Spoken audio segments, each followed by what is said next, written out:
जय हिंद दोस्तों, आप लोगों का एक बार फिर से सोनू प्रजापति वन चैनल में स्वागत है। आज हम लोग बिहार दरोगा के सेकंड शिफ्ट में पूछे गए सभी प्रश्नों को देखेंगे और आप लोग वीडियोज के अंत तक जरूर बने रहिएगा और खुद चेक कर लीजिएगा कि आपका स्कोर क्या आ रहा है। तो चलिए आज का पहला सवाल को हम लोग देखते हैं। पहला सवाल है, ध्यान दीजिएगा, लाख बख्श के नाम से जाना जाता था। तो लाख बख्श के नाम से कुतुबुद्दीन ऐबक को जाना जाता था। अगला प्रश्न पूछा गया था, जूलॉजिकल सर्वे ऑफ इंडिया के हालिया प्रकाशन में निम्न जगह पर पक्षियों की 428 प्रजाति के बारे में बताई गई है। तो उसका आंसर हो जाएगा सुंदरवन। अगला प्रश्न पूछा गया था, ध्वनि की इकाई है। तो ध्वनि की इकाई डेसिबल है। नेक्स्ट प्रश्न था, कौन सी चीनी यात्री चंद्रगुप्त के शासनकाल में भारत आया था। तो चंद्रगुप्त के शासनकाल में फाहियान चीनी यात्री भारत आया था। नेक्स्ट प्रश्न था, भारतीय संविधान के कौन सा अनुच्छेद नागरिकता से संबंधित है। तो अनुच्छेद 5 से 11 जो है यह भारतीय संविधान में नागरिकता से संबंधित है। अगला प्रश्न था, भारत द्वारा CMS-01 नामक संचार सैटेलाइट छोड़ा गया, यह किसका प्रतिस्थापन है।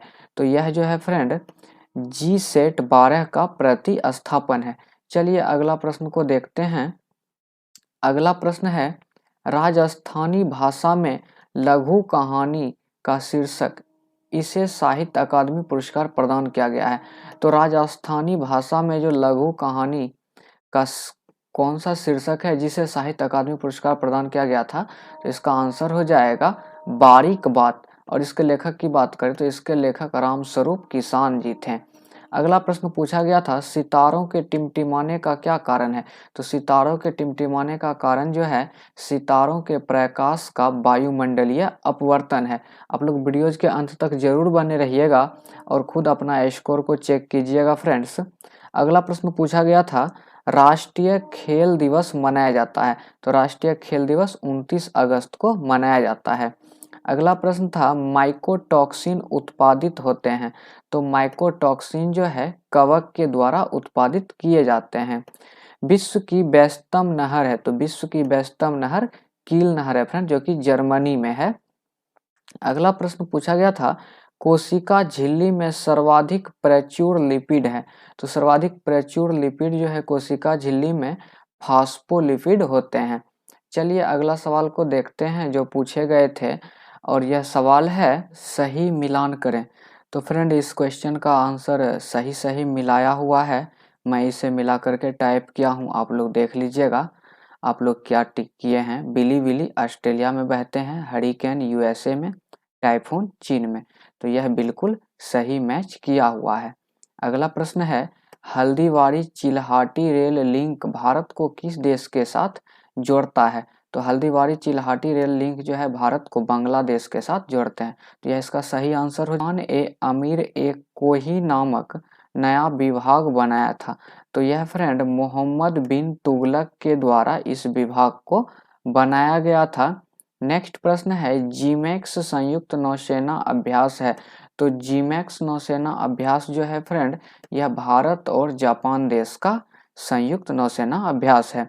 नेक्स्ट प्रश्न है, द रिपब्लिकन एथिक वॉल्यूम 3, ध्यान दीजिएगा फ्रेंड यह वॉल्यूम 1, 2 और 3 तीनों प्रकाशित किया गया है और इसमें रिपब्लिक एथिक वॉल्यूम 3 चयनित भाषा का संकलन है। तो यह रामनाथ कोविंद के द्वारा चयनित भाषा का संकलन है फ्रेंड। चलिए अगला प्रश्न को देखते हैं हम लोग।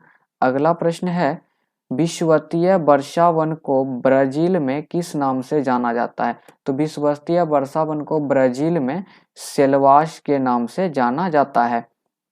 अगला प्रश्न है, निवल निवेश प्राप्त करने हेतु सकल निवेश से क्या घटाया जाए। तो निवल निवेश प्राप्त करने के लिए फ्रेंड सकल निवेश से मूल्य ह्रास को घटाया जाता है। इसका आंसर हो जाएगा मूल्य ह्रास। नेक्स्ट प्रश्न पूछा गया था, औरंगजेब की मृत्यु के समय मराठा साम्राज्य का नेतृत्व किसके पास था। तो मराठा साम्राज्य का नेतृत्व ताराबाई के पास था। इसका आंसर हो जाएगा ताराबाई। अगला प्रश्न पूछा गया था, भारतीय संविधान के किस संशोधन द्वारा मंत्री परिषद में मंत्रियों की संख्या को सीमित किया गया। तो यह 91 91वां संविधान संशोधन के द्वारा यह तय किया गया था कि मंत्रिपरिषद में मंत्री की संख्या सीमित होगी। अगला प्रश्न पूछा गया था, किस दशक को United nation decade of healthy ageing? काफ़ी अच्छा प्रश्न पूछा गया था friend. United decade of healthy ageing घोषित किया गया है किस दशक को? तो इसका आंसर हो जाएंगे 2021 से 2030। चलिए अगला सवाल को देखते हैं। अगला सवाल है फ्रेंड, लूसी ब्रॉन्ज का संबंध किस खेल से है? तो लूसी ब्रॉन्ज का संबंध फुटबॉल से है फ्रेंड। इसका आंसर हो जाएगा फुटबॉल। रानी रामपाल एक प्रतिष्ठित खेल प्रतिभा किस खेल से संबंधित है? तो यह फ्रेंड हॉकी से संबंधित है। इसका आंसर हो जाएगा हॉकी।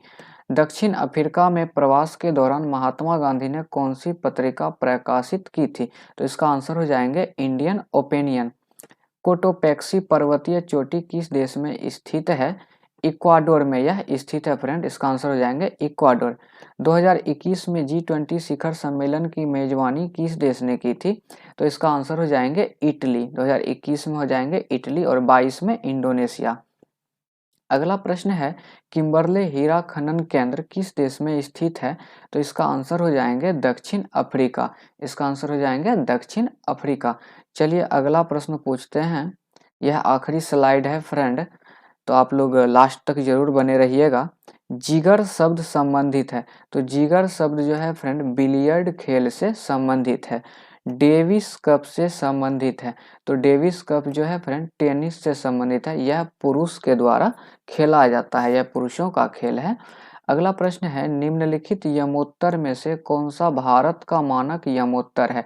तो भारत का मानक यमोत्तर जो है 82.5 डिग्री पूर्व देशांतर है फ्रेंड। चलिए अगला प्रश्न को देखते हैं। मुद्राक्षस के रचनाकार कौन थे? तो मुद्राक्षस के रचनाकार विशाख दत्त थे फ्रेंड। तो इसका आंसर हो जाएंगे विशाख दत्त। नेक्स्ट प्रश्न पूछा गया था, राजीव गांधी खेल रत्न पुरस्कार की नाम राशि क्या है? सॉरी, इनाम राशि होता है यहाँ पे फ्रेंड, तो आप लोग इस बात को इग्नोर कर दीजिएगा।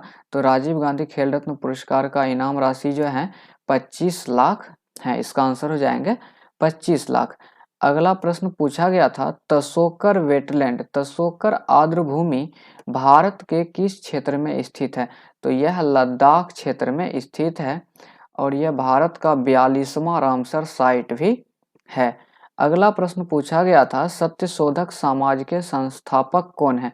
तो सत्यशोधक समाज के संस्थापक ज्योतिराव फूले थे। तो यह फ्रेंड प्रश्न हम कुछ कलेक्ट किए हुए थे और इसे कलेक्ट करने में काफ़ी मेहनत लगी है फ्रेंड। यदि आप लोगों को हमारा वीडियोज पसंद आया हो और हमारा मेहनत पसंद आया हो तो प्लीज़ आप हमारे इस वीडियोज के लिए एक लाइक ज़रूर कीजिएगा। और यदि आप अभी तक हमारे चैनल्स पर नए हैं तो प्लीज़ आप हमारे चैनल्स को सब्सक्राइब कीजिए, बेल आइकन्स की घंटी को ज़रूर बजाइए ताकि जैसे ही हम कोई नया वीडियोज अपलोड करें तो वह सबसे पहले आप तक पहुँचे। Thank you.